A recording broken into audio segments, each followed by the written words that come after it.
यह नजारा देख के आर्यन की नींद पूरी तरह से उड़ चुकी थी। उसे अब समझ आ गया था यह कोई साधारण आत्मा नहीं है। देखते ही देखते एक हफ्ता बीत चुका था। आर्यन ने फैसला कर लिया था कि अब वह गांव छोड़कर शहर लौट जाएगा।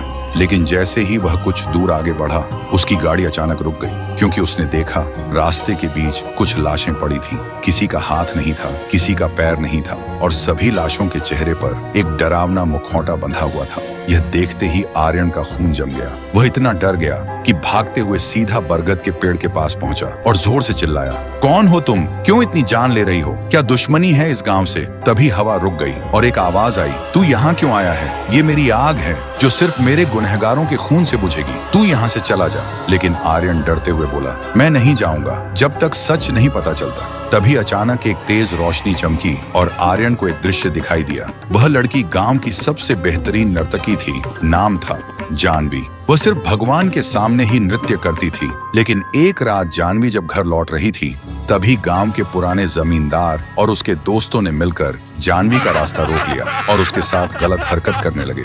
जब जानवी ने उनका विरोध किया और सबको सच बताने की धमकी दी, तो उन दरिंदों ने जानवी का चेहरा जला दिया और उसके चेहरे पर एक मुखौटा बांध दिया ताकि कोई उसे पहचान न सके, और फिर जिंदा उसे उस बरगद के पेड़ से लटका दिया। लेकिन मरने से पहले जानवी ने श्राप दिया था, जिस गांव ने मेरी चीख सुनकर भी अपनी आंख और कान बंद रखे, मेरे खून का हिसाब तुम्हारी आने वाली नस्लें चुकाएंगी।